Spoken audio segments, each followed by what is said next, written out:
आम एठारे वस्तुर स्थायित्व रक्षार धर्म उपर गोटे परीक्षा करवा। वस्तुर स्थायित्व रक्षार धर्म अनुसार कौन वस्तुर माध्याकर्षण केन्द्र दे अतिक्रम करुवा भूलंब रेखाटी यार आधार क्षेत्र मध्य सीमाबद्ध अवस्था रहिले वस्तुर स्थायित्व अवस्था रक्षा हुए।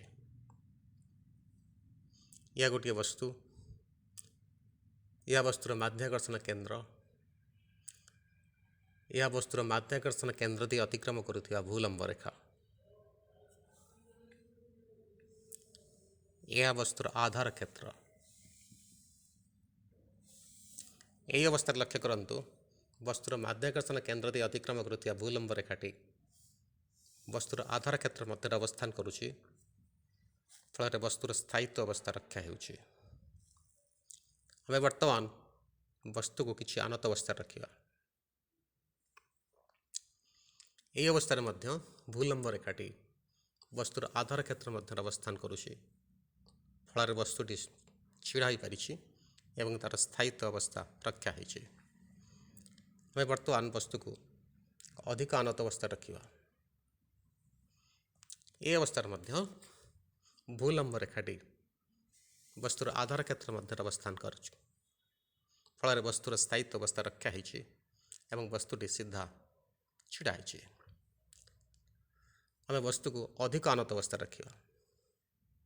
यही अवस्था देखंतु वस्तुर माध्याकर्षण दे अतिक्रम करुवा भूलंब रेखाटी वस्तुर आधार क्षेत्र बाहर को चली जाइए।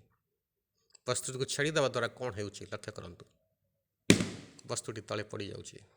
वस्तुर स्थायित्व अवस्था भंग होउछि एवं वस्तुटी तले पड़ जाउछि।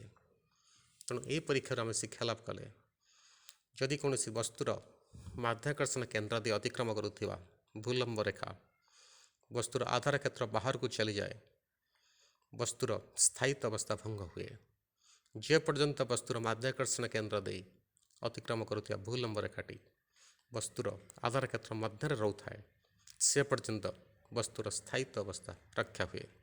वस्तुर स्थायित्व अवस्था रक्षा निमंते मुख्यतः दुईटी शर्त पूरण आवश्यक। प्रथम शर्त अनुसार वस्तुर आधार क्षेत्र यथेष्ट प्रशस्त होगा उचित एवं द्वितीय शर्त अनुसार वस्तुर माध्याकर्षण केन्द्र यथेष्ट निम्न अवस्थान करने आवश्यक।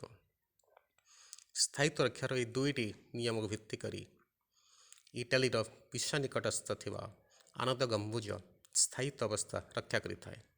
सेहिपरि आम राज्यर संबलपुर सहरर अनति दूर थिबा कुमार बक्र मंदिर कार्यप्रणाली स्थायित्व रक्षार यही दुईटी नियम उपरे पर्यवेसित।